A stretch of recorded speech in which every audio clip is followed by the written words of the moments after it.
In this video, I'm going to be reviewing Upflowy. Upflowy has been designed to streamline your sign-up process with a drag and drop builder, which is self-hosted, and it enables you to apply logic and A/B split testing. Basically, Upflowy has made something pretty complicated into something really simple. If you have any questions about Upflowy, go ahead and drop them below. I tend to reply within a few minutes to a couple of hours, and I'll also leave a special discounted link so you always get your money's worth. Here we are inside Upflowy, and one of the things I really like about it to start off with is there's really not much for you to do apart from click this button here. On the left you have all your flows, which will make sense shortly, and then you've got your profile, your settings, and your logout area. We're going to go ahead and do create new flow, and then it shows you all of the templates that you can use. So you have things like customer registration, SaaS app onboarding, trial form, demo forms, survey and feedback forms, recruitment forms, website lead generation, and a vanilla contact us page. This is how it would look like, but I'm actually going to start everything from scratch because I want to show you how it's all built. I'm going to go ahead and do start from scratch and go. Now, there's some pretty complex things here, but what they've done is they've simplified everything, and we're going to go through it all right now. So on the left, this is where you customize everything from theme settings to data sources and integrations. This is the overall customization. So if we wanted to change the color from this to, let's say, black, that will do that, and then you can see in real time that's been updated. If we want to change the font, we can do. If we wanted to add our own logo, we can add more padding, change the navigation, and customize what the form inputs look like. They even give you little previews right here. In other words, you can stylize almost every single bit of what these flows are made up of. Now, it starts us off with this template here, so we're going to go ahead and select it, and it opens up a drag and drop builder. You can select on any element on the page and start customizing it and moving it about. And on the left, this is where you can start changing the theme settings using one of the done for you layouts, drag the components in, and then again connect your APIs. So if you have, let's say, an autoresponder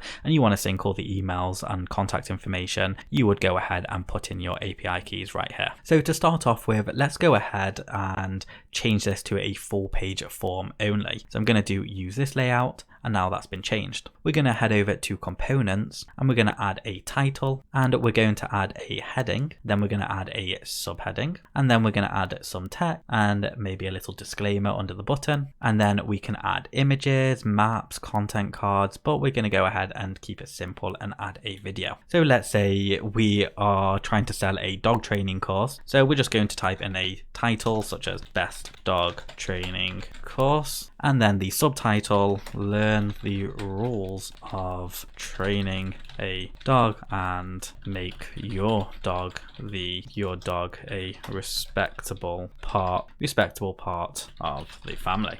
And we're just going to get rid of this text because they'll actually like it. And then for the video, if you select it, you can change the source to YouTube, Vimeo, no cookie, etc. We're just going to leave it as it is. You can also customize the button and say send or sign up. If you want to look at it on mobile device, you can do by clicking this button here, and then you can start customizing it accordingly. We're going to save this, and then we're going to do back to workflow. Now, if we just want a quick look, we're going to do preview, and this is what it looks like now. If we click sign up, nothing happens because we've not yet created the flow. So we're going to exit preview, click this plus sign, and decide if we want a new step, logic split, or an A/B test. Well, we're going to start off with a new step. It's now created this flow for us, and again, we're going to select it, and I'm going to go to layout, and now I want to do a model form only. So I'm going to use this layout, and now that's changed. And if we want to change the color of the background, click that, and we can upload our own image, or we can just change the color. So let's go ahead and change it to this color and do OK, and we can change the opacity. Now in here, we're going to go ahead and go to components, and this is where we're going to add some forms. So we can use the names input. This will now have the first and last name, and we're going to go ahead and do another input, and we're going to leave it with 3 forms right now, and we're going to also add a button. So now we have 3 fields. We've got the first and last name, and then the third field, which is going to be the email. Let's select this field and then do email. Now, if you want to change the input and the text, etc., go ahead and where it says question, type in your email. And then you can do the same for both the first and last name. And once again, you can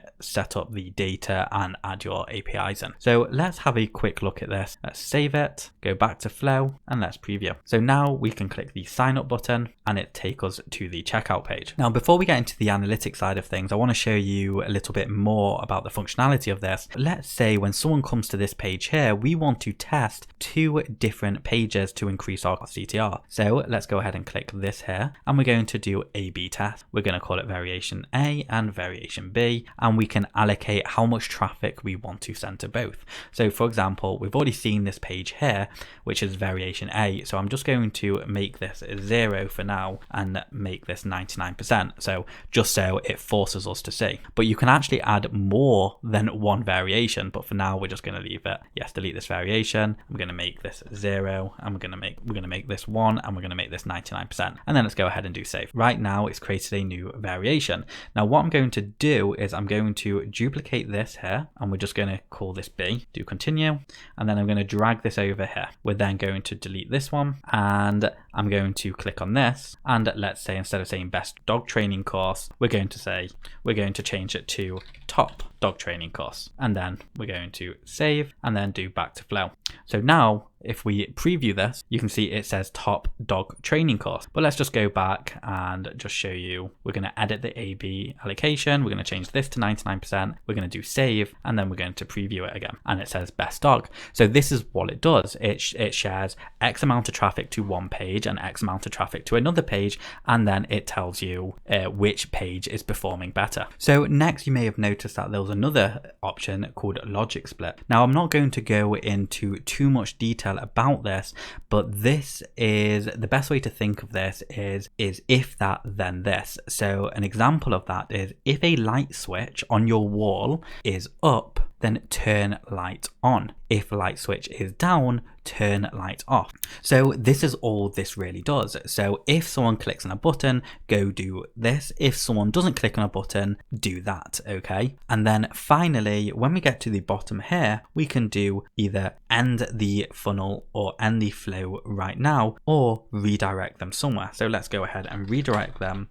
to a website. And now we're going to go ahead and do publish, and what it does, it generates a unique domain for you, and you can actually send your data to your systems or launch it into your website. We're not going to cover that today. If you would like me to cover stuff like that, if I get enough comments below, I'll go into a more detailed review of this side of the platform. So we're going to go ahead and copy this. Now we've been taken to the first step of the funnel. We're going to do sign up now, and we're going to fill it out. So we're going to say Marty, okay, we're going to do send, and now that's been submitted and we got instantly redirected. If we go back here, let's go ahead and refresh the page, and what it's done is it's now been updated. So we've had one user complete the step. Now let's scroll down, and it tells us, well, no one actually went here, but that one user went here, and then statistically it went here. So it shows all the data right there for you. Now if we look at the top right, it says you can duplicate this flow, create a new draft, make it inactive, and get publishing code. The publishing code is for the header of your website to embed